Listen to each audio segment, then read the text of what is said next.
গাজাতে গণহত্যা চলছে, জাতিগত নিধন চলছে।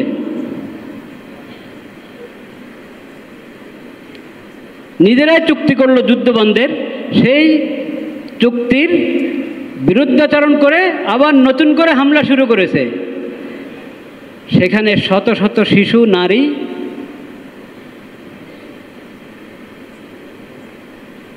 শেষ হয়ে গেল।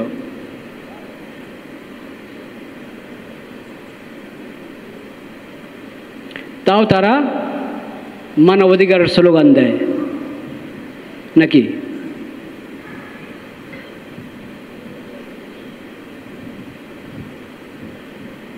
তো এখন সবাই তো দেখছে, সবাই দেখছে।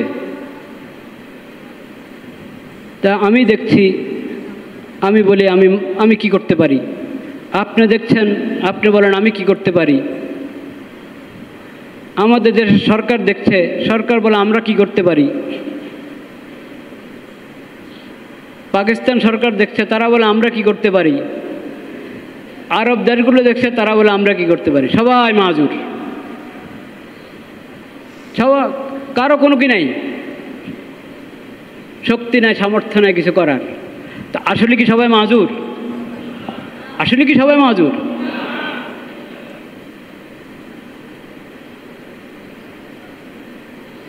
বাস্তবে মাজুর হওয়া, বাস্তবে মাজুর হওয়া আর একটা নিজেকে মাজুর ভাবা, দুইটা এক কথা না।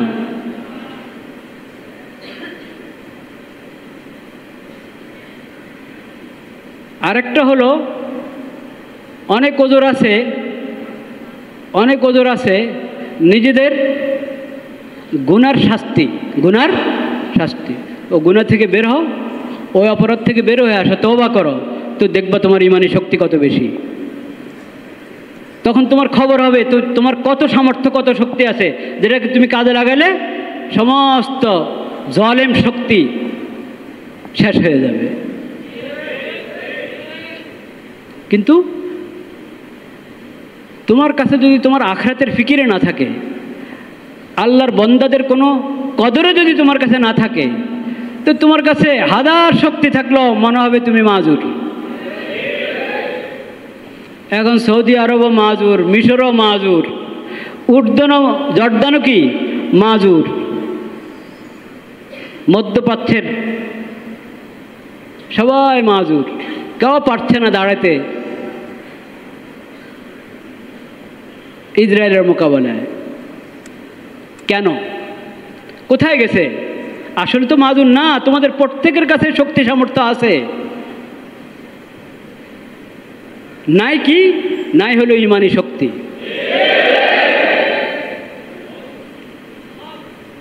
ইমানি শক্তিটা নাই, আল্লাহর বান্দাদের প্রতি ভালোবাসা নাই,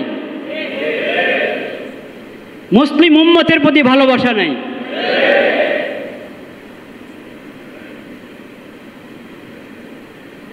সব মুসলিম দেশগুলো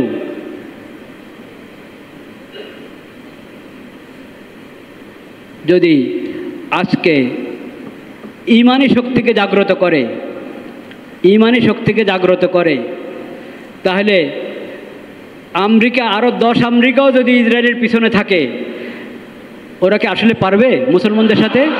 কখনো পারবে না।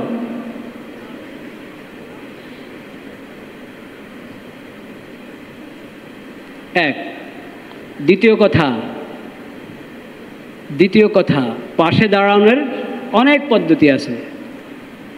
এখন যেটা সবচেয়ে বেশি জরুরত সেটা তো হলো সামরিক শক্তি নিয়ে তাদের সঙ্গে পাশে থাকা, সঙ্গে থাকা। সেটা তো মুসলিম দেশগুলোর কাজ। মুসলিম দেশ যদি আলাদা আলাদা করে ধরেন তাহলে হয়তো তাদের শক্তি নাই, কিন্তু সব যদি এই পয়েন্টে একমত হয়ে যায় যে আমরা মুসলিমের পাশে দাঁড়াবো, সব মুসলিম দেশ, তাহলে তাদের শক্তির সামনে, মানে জাগতিক শক্তির সামনে অন্যদের শক্তির কোনো ইয়ে নেই, এতেবারে নেই। ওটার সঙ্গে ইমানি শক্তি যখন যুক্ত হবে তাহলে তার কোনো কথাই নেই। কিন্তু সেটার পরও, সেটা ছাড়াও তো আরও তো বিভিন্নভাবে পাশে দাঁড়ানো সাহায্য সহযোগিতা করার সুরত আছে কি না? ওগুলোর ব্যাপারে যদি আমরা উদাসীন থাকি তাহলেও কি আমরা মাজুর? কখনো মাজুর হতে পারে না। ওসব বিষয়ে আমরা উদাসীন থাকতে পারি না। সেই বিষয়গুলো কি? আর্থিক সহযোগিতা পৌঁছানোর চেষ্টা করা, প্রতিবাদ জানানো এবং দোয়া, এবং কি দোয়া, এবং নিজের ইসলাহ, নিজের সংশোধন। আমি দেখি এই কঠিন অবস্থা ওখানে, এই অবস্থায় আমি মোবাইল ধরে চোখের গুণা করছি, মোবাইল থেকে না যায় দৃশ্য দেখছি, চিন্তা হচ্ছে না আরে ওখানে বোমা পড়ছে আমার মা বোনদের উপর, বাচ্চাদের উপরে, শিশুদের উপরে।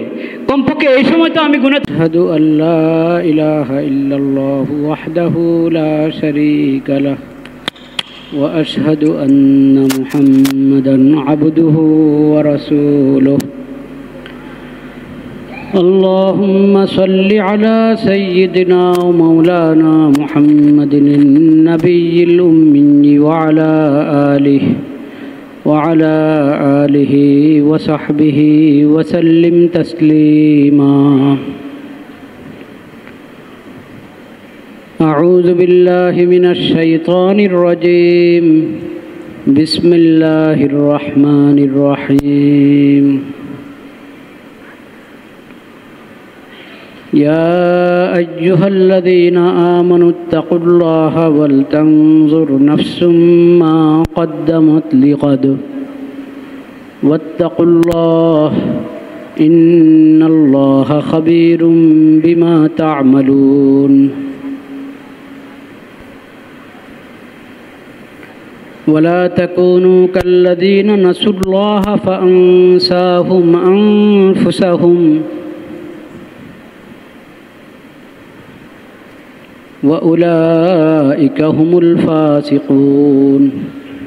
أولئك هم الفاسقون. لا يستوي أصحاب النار وأصحاب الجنة.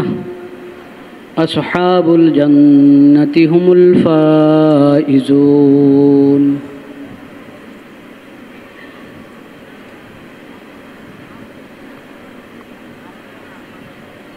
আল্লাহ রব্বুল আলামিন কোরআন কারীমের অনেক আয়াতে আমাদেরকে তাকওয়া অবলম্বন করার নির্দেশ করেছেন।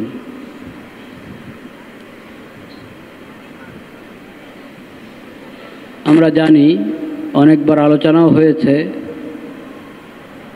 তাকওয়া অর্থ হলো আল্লাহকে ভালোবেসে আল্লাহর হুকুমগুলো পালন করা, আল্লাহর ফরজগুলো আদায় করা, এবং আল্লাহর ভয়ে আল্লাহর নাফরমানি থেকে বেঁচে থাকা। এটা হলো তাকওয়া।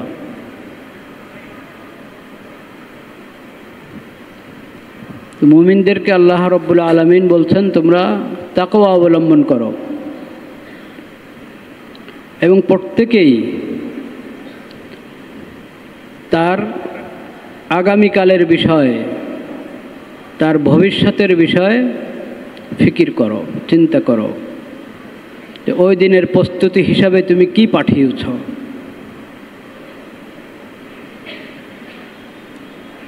আল্লাহকে ভয় করো, আল্লাহ তোমাদের যাবতীয় আমল সম্পর্কে খবর রাখেন, ছোট বড়, প্রকাশ্য অপ্রকাশ্য সব কিছু আল্লাহ তাআলা জানেন। এরপরে আল্লাহ বলেছেন ওয়ালা তাকুনু কাল্লাযীনা নাসুল্লাহা ফাআনসাহুম আনফুসাহুম। সূরাতুল হাশর এর শেষের দিকের যে আয়াতগুলো, ওয়ালা তাকুনু কাল্লাযীনা নাসুল্লাহা ফাআনসাহুম আনফুসাহুম। তোমরা ওদের মতো হও না যারা আল্লাহকে ভুলে গিয়েছিল। ফলে আল্লাহ তাআলা তাদের কাছে তাদের নিজেদেরকে ভুলিয়ে দিয়েছে। তারা আল্লাহকে ভুলে গিয়েছিল, এর শাস্তিস্বরূপ আল্লাহ তাদেরকে ভুলিয়ে দিয়েছেন, মানে তারা তাদের নিজেদেরকে ভুলে গিয়েছে, নিজেরা নিজেকে ভুলে গিয়েছে। কিসের শাস্তি এটা? তারা আল্লাহকে ভুলে গিয়েছিল, যেন আল্লাহ তাআলা তাদেরকে নিজেদের কথায় ভুলিয়ে দিয়েছেন। এখন নিজেরা আর নিজেদেরকে বুঝে না, জানে না, নিজেকে নিয়ে কোনো ফিকির নাই, চিন্তা নাই। আল্লাহ বলছেন তোমরা তাদের মতো হও না। উলাইকা হুমুল ফাসিকুন, এরা তো ফাসিক, যে আল্লাহকে ভুলে গিয়েছে, ফলে আল্লাহকে ভুলার কারণে সে নিজেকেও নিজে ভুলে গিয়েছে, আল্লাহ ভুলিয়ে দিয়েছেন। এরা তো ফাসিক, তোমরা এদের মতো হও না। এখানে দুইটা বিষয় আমাদের খুব গুরুত্বের সাথে বোঝা দরকার, ভাবা দরকার। তোমরা আল্লাহকে ওদের মতো হও না যারা আল্লাহকে ভুলে গিয়েছে। আল্লাহকে ভুলে যাওয়ার কি অর্থ? আর আল্লাহকে ভুলে গেলে দেখা যাবে তুমি তোমাকে ভুলে গিয়েছ। নিজেকে ভুলে যাওয়ার কি অর্থ?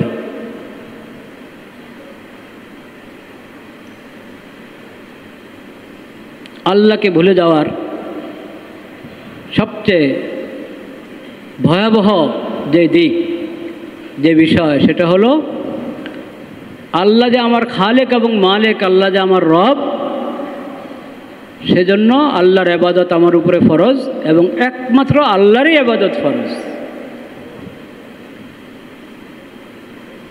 একমাত্র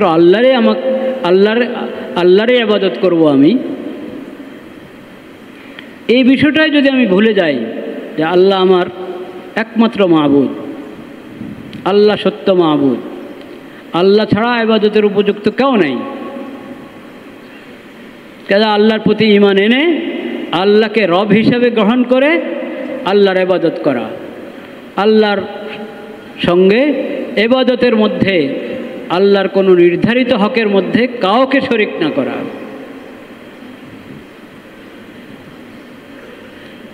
তো বন্দা যদি এটা ভুলে যায় যে আমি আল্লাহর বন্দা, এটা সবচেয়ে বড় ভুলা। আল্লাহকে ভুলে যাওয়ার সবচেয়ে মারাত্মক বিষয় হলো কি? আল্লাহ আমার মাবুদ, এই কথাই আমি ভুলে গিয়েছি। তাওহীদ ভুলে যাওয়া, লা ইলাহা ইল্লাল্লাহ, আশহাদু আল্লা ইলাহা ইল্লাল্লাহু ওয়াহদাহু লা শারীকা লাহু ওয়া আশহাদু আন্না মুহাম্মাদান আবদুহু ওয়া রাসূলুহু।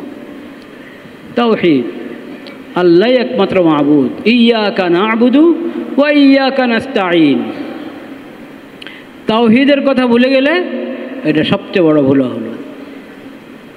এরকমভাবে আমি আল্লাহর বান্দা, আমি যাতে এই দুনিয়াতে সুন্দরভাবে থাকতে পারি, ভালোভাবে থাকতে পারি এবং এখান থেকে আখিরাতের প্রস্তুতি গ্রহণ করতে পারি, সেজন্য আল্লাহ রাব্বুল আলামিন আমাকে শরীয়ত দান করেছেন, শরীয়ত দান করেছেন, হালাল হারামের বিধান দান করেছেন।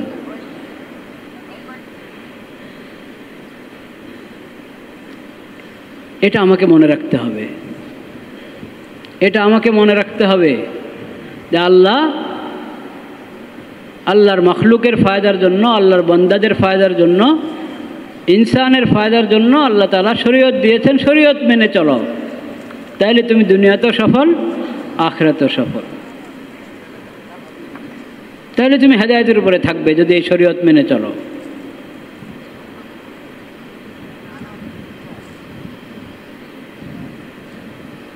যে শরীয়তকে ভুলে গেল, সে ভাবে যে অন্য মাখলুক যেমন হায়াওয়ান জানোয়ার, তাদের কোনো শরীয়ত আছে নাকি? তাদের কি কোনো বিধান মেনে চলতে হবে? ইনসানও এরকম, মন চাহি জিন্দেগি, খেয়াল খুশি মতে চলবে, তার জন্য কোনো শরীয়ত দরকার নেই। এরকম যদি ভাবে, তো এটাও আল্লাহকে ভুলে যাওয়া, এটাও আল্লাহকে ভুলে যাওয়া। আল্লাহ তাআলা শরীয়ত দিয়েছেন এবং শরীয়তের মধ্যে খালি আইন শুনিয়ে দেওয়া হয়েছে তা না, শরীয়তের প্রতিটি বিধানের প্রায়োগিক রূপ, তার আমলি নমুনা আল্লাহ তাআলা দিয়ে দিয়েছেন নবী করিম সাল্লাল্লাহু আলাইহি সাল্লামের সুন্নতের মাঝে। লাকাদ কানা লাকুম ফি রাসূলিল্লাহি উসওয়াতুন হাসানা লিমান কানা ইয়ারজুল্লাহ ওয়াল ইয়াউমাল আখির। আখিরাতের প্রতি বিশ্বাস আছে তোমার, আল্লাহর প্রতি বিশ্বাস আছে, আল্লাহর প্রতি ঈমান আছে, আখিরাতের প্রতি ঈমান আছে, তাহলে তোমার জিন্দেগি মনচাহি হতে পারে না, নিজ খেয়াল খুশি মোতাবেক হতে পারে না। তোমার জীবন হবে তোমার জন্য রাসূলুল্লাহ সাল্লাল্লাহু আলাইহি সাল্লামের জীবনের মাঝে উত্তম এবং নির্ভুল সুন্দর আদর্শ রেখে দেওয়া হয়েছে, সেটা দেখে দেখে তুমি চলো। তো যে শরীয়তকে ভুলে গেল, উসওয়াতুন হাসানাকে ভুলে গেল, সে আল্লাহকে ভুলে গেল, সে আল্লাহকে ভুলে গেল। যে আল্লাহর নেয়ামত ভুলে গেল, সে আল্লাহকে ভুলে গেল। এটা আরেক কঠিন দিক আল্লাহকে ভুলে যাওয়ার, আল্লাহর নেয়ামত ভুলে যাওয়া। আল্লাহ আমাকে অস্তিত্ব দান করেছেন, আল্লাহর কত বড় নেয়ামত।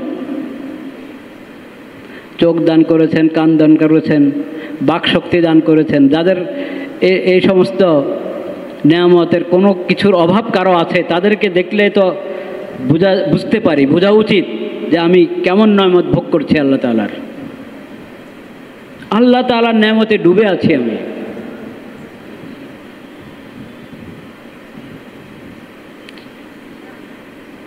অসাধারণ নেয়ামত আমরা এখন মুফতে পেয়ে গেছি, এজন্য মনে হয় সাধারণ নেয়ামত, স্বাভাবিক। অতীব জরুরি যত নেয়ামত সবার কাছে আছে। আবার বিশেষ করে করে এক একজনের মধ্যে এক এক নেয়ামত আছে, যেটা অন্যের মধ্যে হয়তো কম বা নাই। প্রত্যেকে তার মাঝে কত নেয়ামত, এটা যদি স্মরণ করতে থাকে তো আল্লাহর নেয়ামতের শুকর আদায় করবে না? আল্লাহর নেয়ামতের শুকর তো এটাই, আল্লাহর প্রতি ঈমান আনো, আল্লাহর দ্বীনের নুসরত করো, আল্লাহর শরীয়ত মেনে চলো, আল্লাহর ইবাদত করো, একমাত্র আল্লাহর ইবাদত করো, আল্লাহর সঙ্গে কাউকে শরীক করবে না।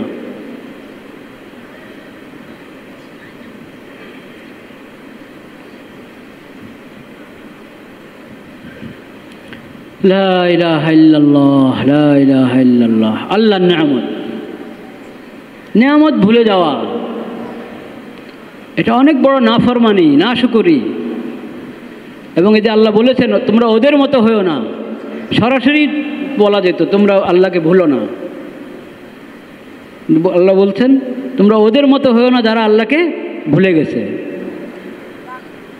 এখানে অনেক ইঙ্গিত আছে। একটা ইঙ্গিত হলো ভুলে যাবা। এটা কিভাবে হয় ভুলে যাবা? তোমরা ভুলে তো যে যাওয়ার প্রশ্নে আসে না। যারা ভুলে গিয়েছে তাদের মতো, তাদের সাদৃশ্য অবলম্বন করবে, তাদের কাছাকাছি হবে, তাদেরকে তোমাদের কাছে ভালো লাগবে, এটাও যেন না হয়।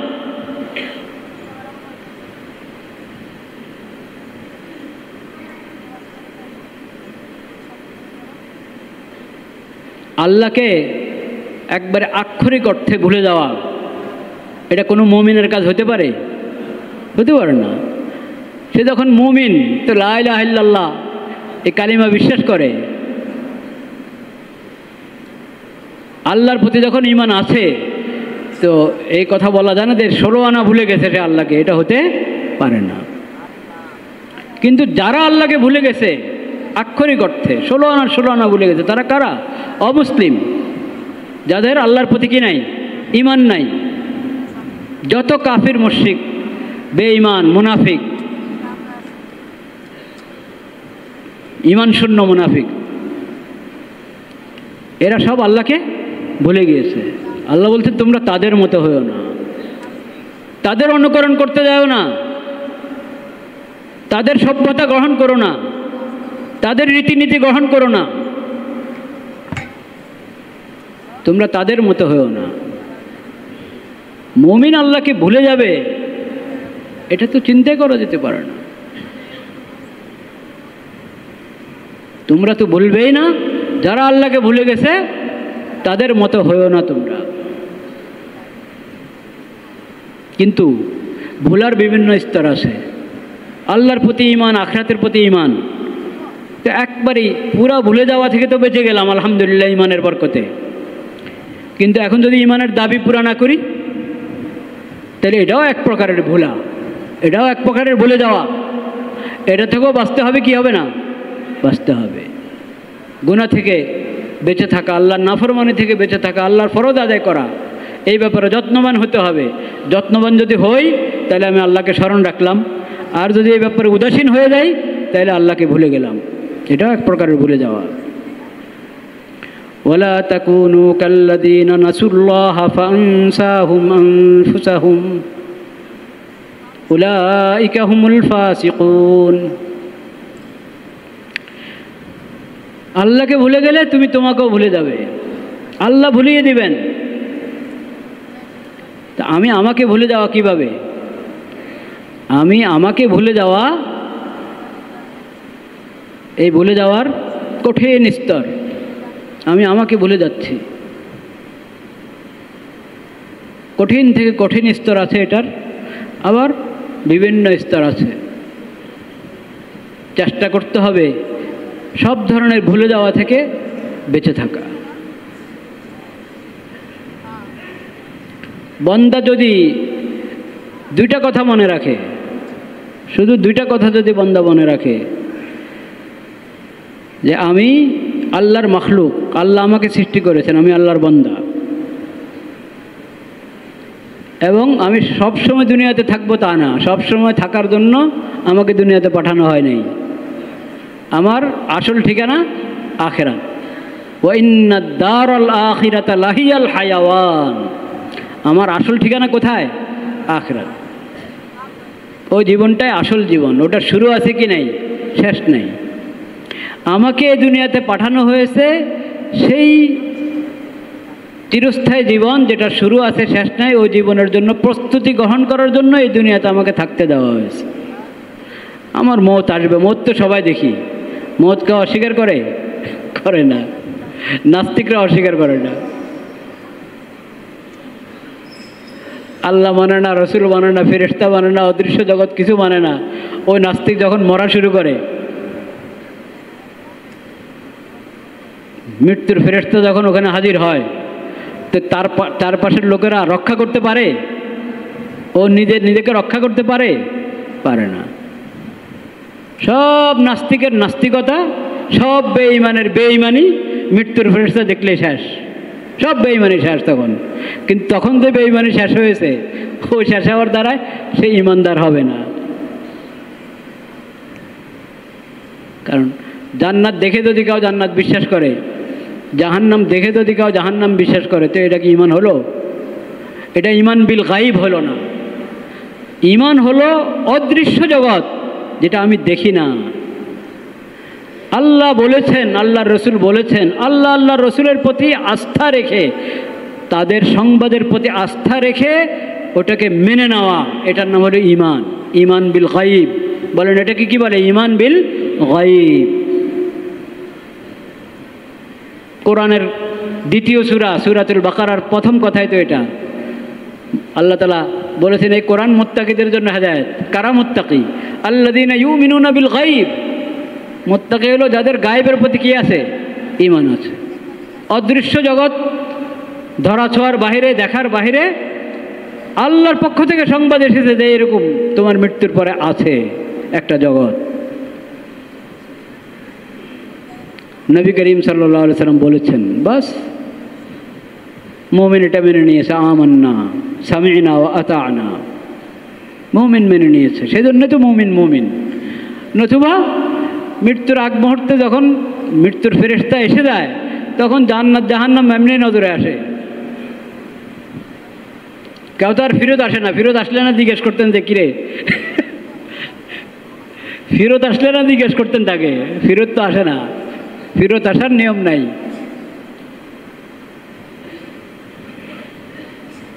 মৃত্যুর সময় সবাই বলবে, সূরাতুল মুনাফিকিনের শেষে আছে না, মিন ক্বাবলি আন ইয়াতিয়া আহাদাকুমুল মাউতু ফায়াকুলা রাব্বি লাউলা আখখারতানি ইলা আজালিন করিব ফাআসসাদ্দাক ওয়া আকুম মিনাস সালিহিন। মৃত্যুর ফেরেশতা হাজির হলে তখন সবাই বলবে, আর কটা দিন যদি সুযোগ দেওয়া হতো আমাকে, একটু কিছু সদকা খায়রাত করে আসতাম, কিছু নেক আমল করে আসতাম। কিন্তু ওয়ালান ইউআখিরাল্লাহু নাফসান ইযা জাআ আজালুহা, সময় আল্লাহর কাছে যে নির্ধারিত সময়, সেই সময় এসে যাওয়ার পর এক মুহূর্ত কাউকে আর পিছানো হয় না, সুযোগ দেওয়া হয় না, সময় দেওয়া হয় না। ঠিক জাহান্নামে যাওয়ার পরও বলতে থাকবে, এখন তো সব দেখলাম, একটু আমাদেরকে আবার দুনিয়াতে ফেরত দাও, তখন আমরা ঈমান আনবো, নেক আমল করব। কিন্তু সেই সুযোগ হবে না, কারণ দেখে আসার পর তুমি ভালো হয়ে গেছো, এটা তো আর পরীক্ষা হলো না। পরীক্ষা তো এখানে আল্লাহর প্রতি, তোমার খালেক মালিক আসদাকুল কাইলিন ওমান আসদাকু মিনাল্লাহি হাদিসা,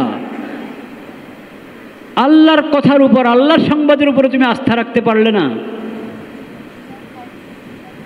বেঈমানদের কথা তুমি বিশ্বাস করেছো, আল্লাহর কথা বিশ্বাস করো নাই। বেঈমানদের কথা বিশ্বাস করেছো, আল্লাহর রসুলের কথা বিশ্বাস করো নাই। এখন তুমি বলছো আমি আবার যাব দুনিয়াতে, এই সুযোগ নেই। তো এই যে দুইটা কথা, যে আমি আল্লাহর মাখলুক, আল্লাহর বান্দা, আরে ভাই নামান তো,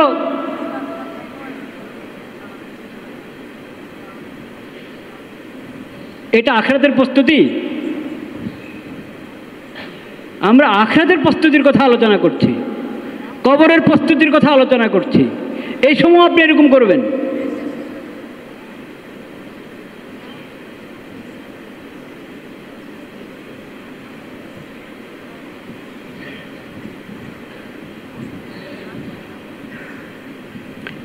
যে আমি আল্লাহর বান্দা, আল্লাহর মাখলুক, আল্লাহ আমার রব, আল্লাহ এই দুনিয়াতে আমাকে পাঠিয়েছেন আখিরাতের প্রস্তুতির জন্য। আখিরাত সুন্দর, সব সুন্দর।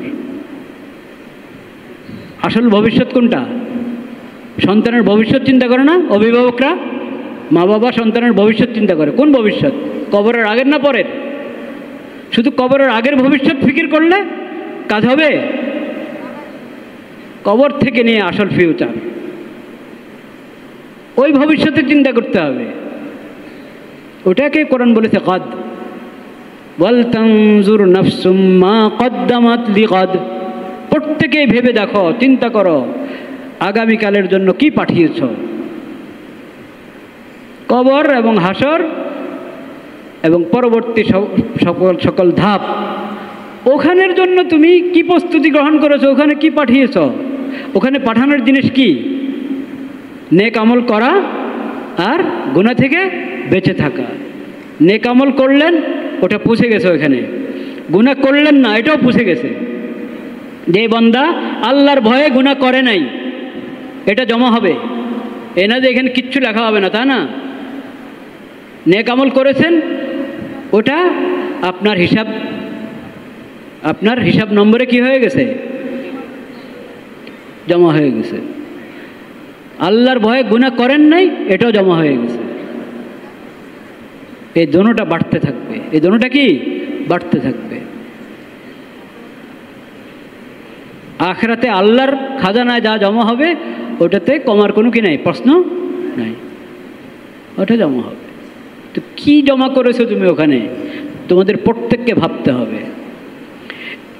এরপর আল্লাহ বলেছেন ওয়ালা তাকুনু কাল্লাযীনা নাসুল্লাহ ফাআনসাহুম আনফুসাহুম। ওদের মতো হয়ো না যারা আল্লাহকে ভুলে গিয়েছে। আল্লাহকে ভুলে গেলে আল্লাহ ভুলিয়ে দিবেন তোমাকে, তোমার কথা ভুলিয়ে দিবেন। সেটা কি? তুমি যে আখিরাতের জন্য এসেছো দুনিয়াতে, এটাই মনে থাকবে না তোমার, এটাই মনে থাকবে না। এমনভাবে চলছো দুনিয়াতে, মনে হয় যেন এই দুনিয়ায় সর্বশেষ, এটাই শুরু, এটাই শেষ, এরপরে কোথাও তোমার আর কোনো স্টেশন নাই।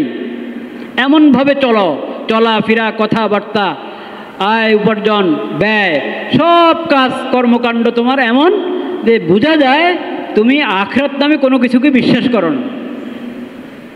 এটাই ভুলে যাওয়া। আমি যে আরেক জিন্দিগির জন্য আমাকে এখানে পাঠানো হয়েছে এটাই ভুলে গেলাম। আমি যে আল্লাহর বান্দা এটাই ভুলে গেলাম। ফিকিরে করি না, আর আল্লাহ তো আমাকে ধরবেন।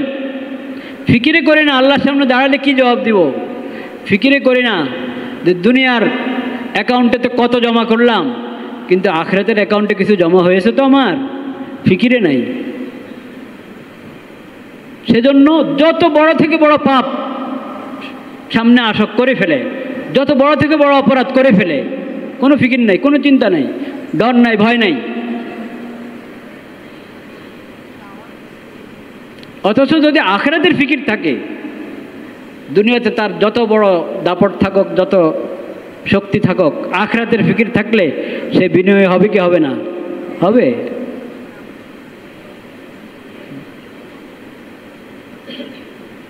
যত বড় ক্ষমতাওয়ালা হোক, যদি মনে থাকে যে আমি আল্লাহর বান্দা, একবারে সাধারণ থেকে সাধারণ একজন মানুষ, সেও আল্লাহর বান্দা, আমিও আল্লাহর বান্দা, এই বিনয় হওয়া ছাড়া কোনো উপায় নেই। অবশ্যই বিনয় হবে। তার উপরে জুলুম করতে চিন্তা করবে যে এখন আমার তার উপরে ক্ষমতা আছে, কিন্তু আল্লাহর সামনে দাঁড়াইলে তখন একে একটা থাপ্পড় মেরে দিলাম, আল্লাহর সামনে যখন দাঁড়াবো তখন কি অবস্থা হবে? আল্লাহ ওকে শক্তি দিয়ে আমার গালে থাপ্পড় দেওয়ার। এখন একে থাপ্পড় দেখছি 3 জনে দিয়েছে, আমার গালে যখন সে থাপ্পড় মারবে কয় কোটি জনতা দেখবে একসাথে, কয় কোটি জনতা দেখবে। আমার আমলনামা থেকে যে নেক আমলগুলো সে নিয়ে যাবে এক এক জুলুমের পরিবর্তে, কি দশা হবে তখন? কে বাধা দিবে? তখন কোথায় আসবে রক্ষী বাহিনী? কোত্থেকে আসবে আগে পরে গাড়ি? কিচ্ছু নেই।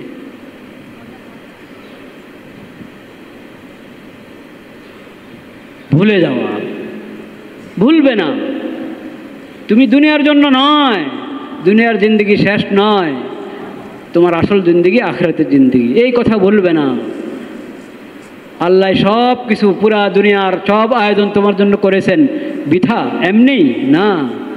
তুমি সব উপভোগ করবে, আল্লাহর ইবাদত করবে, আল্লাহর বিধান মতে চলবে, আল্লাহর শরীয়ত মেনে চলবে, আল্লাহর নবীর সুন্নতের অনুসরণ করবে।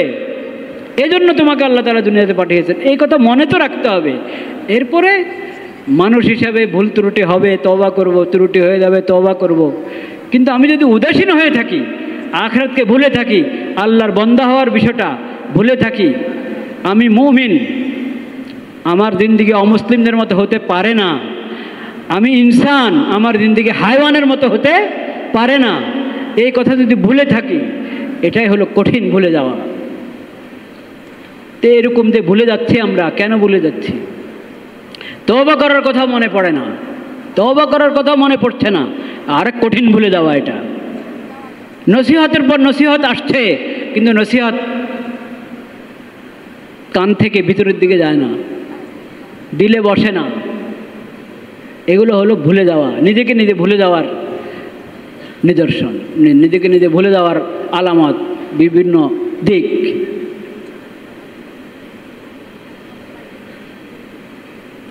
আল্লাহকে ভুলে যাওয়ার এবং সেই কারণে নিজেকে নিজে ভুলে যাওয়ার কঠিন আরেকটা দিক, কঠিন আরেকটা দিক আল্লাহর বান্দাদের ভুলে যাওয়া।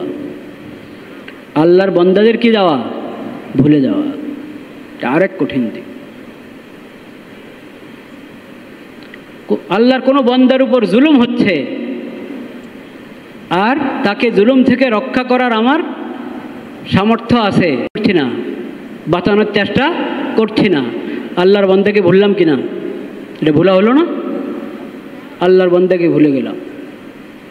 এখানে আমার দায়িত্ব আছে, একে জুলুম থেকে রক্ষা করার জন্য যদি আমার করণীয় কিছু থাকে, আমার সামর্থ্যে সাধ্যে কিছু থাকে, ওটা নিয়ে আমি ভাবলাম না, করলাম না, তাহলে আমি আল্লাহর বান্দাকে ভুলে গেলাম। এটাও আল্লাহকে ভুলে যাওয়া।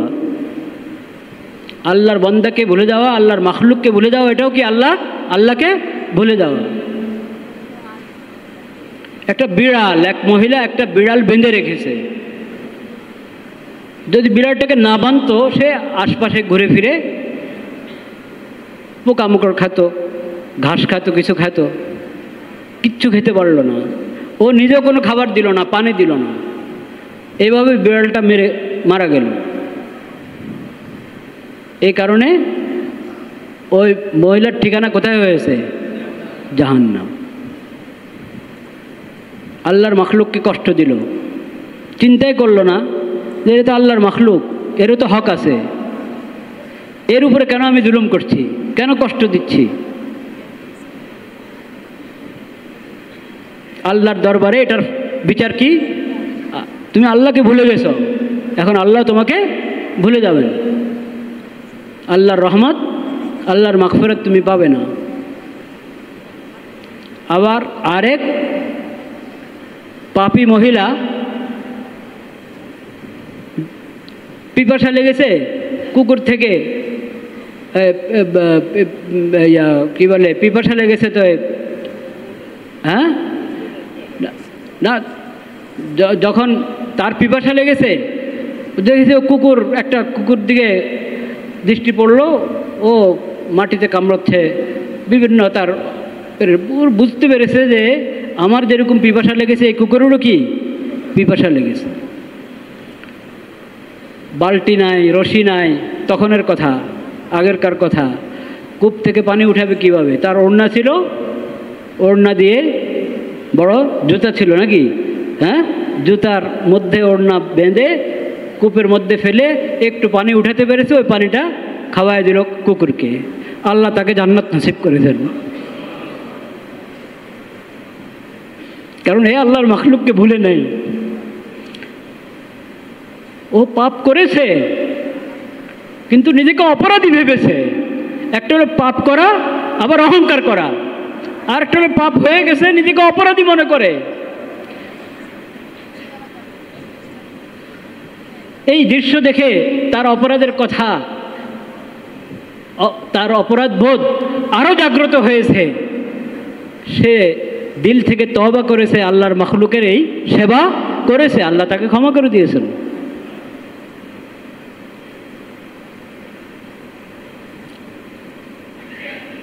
এটা এটা ইনসানের মধ্যে এটা থাকা উচিত।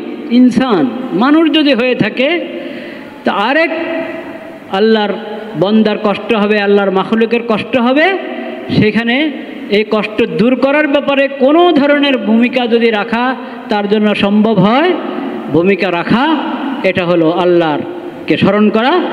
আর এই ক্ষেত্রে গাফেল হয়ে পড়ে থাকা, উদাসীন হয়ে পড়ে থাকা, এটা হলো আল্লাহকে ভুলে যাওয়া। আপনারা পড়েছেন, হাদিস শুনেছেন, আখিরাতের আল্লাহ এইভাবেও প্রশ্ন করবেন, এইভাবেও প্রশ্ন করবেন, আমাকে ক্ষুধা পেয়েছিল, তুমি তো আমাকে খাওয়াও নেই। এ আল্লাহ, আপনি রব্বুল আলামিন, আপনি খানাপিনার মুখাপেক্ষী নন, আপনি তো খালেক, আপনি রব। আল্লাহ আপনি কোনো কিছুর মুখাপেক্ষী না, আপনি এইসব মাখলুকের যেসব সীমাবদ্ধতা, এসব সীমাবদ্ধতার ঊর্ধ্বে। তা কীভাবে আমি, কিন্তু আমার ওই বন্দা খাবার পায় নাই, ক্ষুধায় কষ্ট পেয়েছে, যদি তুমি তাকে খাবার দিতে তাহলে আমাকে পেতে। এরকম আছে না হাদিস? আল্লাহর মাখলুককে ভুলে যাওয়া, আল্লাহর মাখলুকের যতটুকু খেদমত আমার দ্বারা সম্ভব, সহযোগিতা সম্ভব, ওটা না করা, বিশেষ করে প্রয়োজনের সময়, ঠেকার সময়, যখন তার উপরে জুলুম হচ্ছে, যদি আমি তার পাশে দাঁড়াতে না পারি, তাহলে আমি ভুলে গেলাম। যারাই যেখানে জুলুম করে, এসব জালিমরা আল্লাহকে ভুলে গিয়েছে, নিজেদেরকেও ভুলে গিয়েছে। আর যারা জুলুম দেখতে থাকে, তামাশা, যেরকম তামাশা দেখতে থাকে না মানুষ, জুলুম দেখে সবাই তামাশা করছে, ভাবটা আর কি তামাশার, কারো মুখে কোনো কথা নাই, কারো কোনো ফিকির নাই, চিন্তা নাই, ভাবনা নাই, এরকম উদাসীন হয়ে পড়ে থাকা, এটা আল্লাহকে ভুলে যাওয়ার নিকৃষ্টতম পন্থা, মানে এটা কাজ আল্লাহকে ভুলে যাওয়ার। আল্লাহ এটা থেকে আমাদেরকে হেফাজত করেন।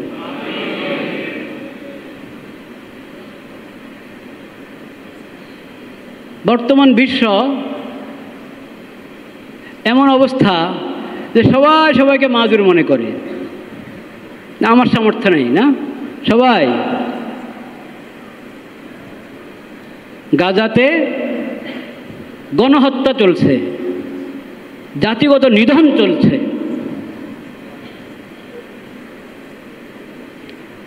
নিজেরাই চুক্তি করলো যুদ্ধ বন্ধের, সেই চুক্তির বিরুদ্ধাচরণ করে আবার নতুন করে হামলা শুরু করেছে। সেখানে শত শত শিশু, নারী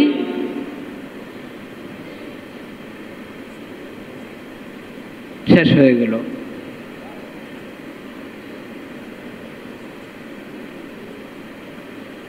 তাও তারা মানবাধিকারের স্লোগান দেয় নাকি?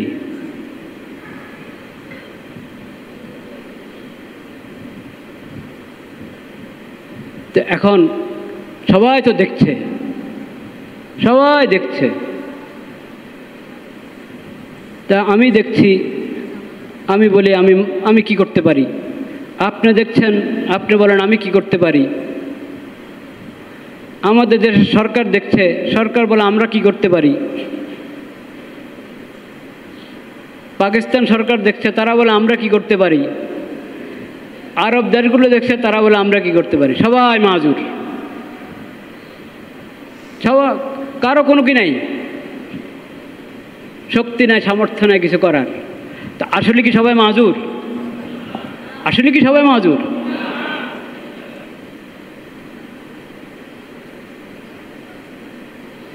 বাস্তবে মাজুর হওয়া, বাস্তবে মাজুর হওয়া আর একটা নিজেকে মাজুর ভাবা, দুটা এক কথা না।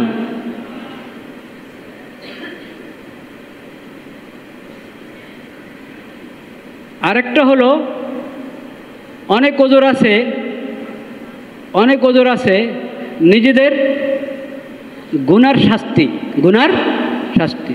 ও গুনাহ থেকে বের হও, ওই অপরাধ থেকে বের হয়ে আসো, তওবা করো, তো দেখবা তোমার ইমানি শক্তি কত বেশি। তখন তোমার খবর হবে তো তোমার কত সামর্থ্য, কত শক্তি আছে, যেটাকে তুমি কাজে লাগালে সমস্ত জালেম শক্তি শেষ হয়ে যাবে। কিন্তু তোমার কাছে যদি তোমার আখিরাতের ফিকিরে না থাকে, আল্লাহর বান্দাদের কোনো কদরে যদি তোমার কাছে না থাকে, তো তোমার কাছে হাজার শক্তি থাকলেও মনে হবে তুমি মাজুর। এখন সৌদি আরবও মাজুর, মিশরও মাজুর, উর্দনও, জর্দানও কি মাজুর, মধ্যপ্রাচ্যের সবাই মাজুর, কেউ পারছে না দাঁড়াতে ইসরায়েলের মোকাবেলায়। কেন? কোথায় গেছে? আসলে তো মাজুর না, তোমাদের প্রত্যেকের কাছে শক্তি সামর্থ্য আছে। নাই কি? নাই হলো ইমানি শক্তি।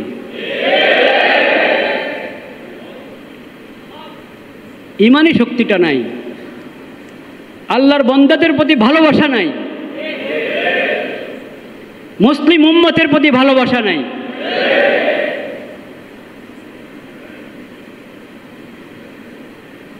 সব মুসলিম দেশগুলো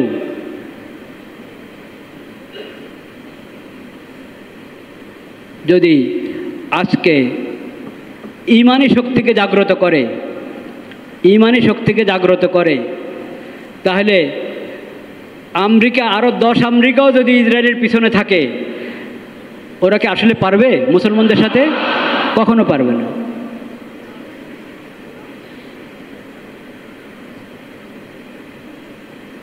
এক। দ্বিতীয় কথা, পাশে দাঁড়ানোর অনেক পদ্ধতি আছে। এখন যেটা সবচেয়ে বেশি জরুরত, সেটা তো হলো সামরিক শক্তি নিয়ে তাদের সঙ্গে পাশে থাকা, সঙ্গে থাকা। সেটা তো মুসলিম দেশগুলোর কাজ। মুসলিম দেশ যদি আলাদা আলাদা করে ধরেন তাহলে হয়তো তাদের শক্তি নেই, কিন্তু সব যদি এই পয়েন্টে একমত হয়ে যায় যে আমরা মুসলিমের পাশে দাঁড়াবো, সব মুসলিম দেশ, তাহলে তাদের শক্তির সামনে, মানে জাগতিক শক্তির সামনে অন্যদের শক্তির কোনো ইয়ে নেই, এতেবারে নেই। ওটার সঙ্গে ইমানি শক্তি যখন যুক্ত হবে তাহলে তার কোনো কথাই নেই। কিন্তু সেটার পরও, সেটা ছাড়াও তো আরও তো বিভিন্নভাবে পাশে দাঁড়ানো, সাহায্য সহযোগিতা করার সুরত আছে কি না? ওগুলোর ব্যাপারে যদি আমরা উদাসীন থাকি তাহলেও কি আমরা মাজুর? কখনো মাজুর হতে পারে না। ওসব বিষয়ে আমরা উদাসীন থাকতে পারি না। সেই বিষয়গুলো কি? আর্থিক সহযোগিতা পৌঁছানোর চেষ্টা করা, প্রতিবাদ জানানো, এবং দোয়া, এবং কি দোয়া, এবং নিজের ইসলাহ, নিজের সংশোধন। আমি দেখি এই কঠিন অবস্থা ওখানে, এই অবস্থায় আমি মোবাইল ধরে চোখের গুণা করছি, মোবাইল থেকে না যায় দৃশ্য দেখছি, চিন্তা হচ্ছে না আরে ওখানে বোমা পড়ছে আমার মা বোনদের উপর, বাচ্চাদের উপরে, শিশুদের উপরে। কমপক্ষে এই সময় তো আমি গুনাহ থেকে বেঁচে থাকি। এইভাবে সময়ের অপচয় করে আমি 2 রাকাত নামাজ পড়ে আল্লাহর কাছে দোয়া করি, এটাও কি তাদের পাশে দাঁড়ানো কি না? এটাও তাদের পাশে দাঁড়ানো। এই কথাটা আমাদেরকে বুঝতে হবে, এটা বুঝতে হবে আমাদেরকে। আমি গুনাহ থেকে বেঁচে থাকবো, তাদের জন্য দোয়া করব, এটাও তাদের সাহায্য। আর্থিক সহযোগিতার পৌঁছানোর চেষ্টা এবং প্রতিবাদ জানানো। আপনারা জানেন আগামীকাল এই ধরনের এরকম একটা আয়োজন হচ্ছে, ঠিক কি না? ওটাতে ইনশাআল্লাহ আমরা শান্তিপূর্ণভাবে অংশগ্রহণ করব, শান্তিপূর্ণভাবে মনে রাখতে হবে। আপনি যাচ্ছেন, কেউ খোঁচা মেরে আপনাকে কিছু বললো, আপনি তাকে গালি দিবেন না, তার গায়ে হাত উঠাবেন না। একটা গাড়ি রাস্তা আছে, আপনি রিক্সা আছে, আপনি রিক্সায় ঠেলা মারলেন, এই যা সর, না, খবরদার। এমনি তো বের হওয়ার কারণে অনেকের কিছু কষ্ট তো হয়ে যাবে, স্বাভাবিক। কারো তাড়া আছে, সে হাসপাতাল যাবে গাড়ি নিয়ে, এখন সে যেতে পারবে না, একটা কষ্ট হচ্ছে। কিন্তু তারাও এই কষ্ট মেনে নিবে শুধু এই জন্য যে এটা একটা বাতিলের বিরুদ্ধে একটা প্রতিবাদ, জুলুমের বিরুদ্ধে একটা কি প্রতিবাদ। এই জন্য তারাও এই কষ্ট গ্রহণ করে নিচ্ছে, রিক্সাওয়ালা ভাইরা সবাই। কিন্তু আমি যদি এখন উল্টা তাদের সাথে আবার খারাপ ব্যবহার করি, এটা অন্য হবে কি না? খবরদার, পূর্ণ শান্তিপূর্ণভাবে, আক্ষরিক অর্থে শান্তিপূর্ণভাবে, কারো প্রতি কোনো কার সঙ্গে খারাপ ব্যবহার, কারো প্রতি কোনো জুলুম করে আবার কি জুলুমের প্রতিবাদ হয় নাকি? খবরদার, এটা খেয়াল রাখতে হবে। এইভাবে আমরা এই জুলুমের প্রতিবাদের যে কর্মসূচি, ওটাতে শরীক হওয়ার চেষ্টা করব। আল্লাহ তাআলা আমাদেরকে তৌফিক দান করেন, কবুল করেন। ওয়া আখিরু দাওয়ানা আলহামদুলিল্লাহি রাব্বিল আলামিন।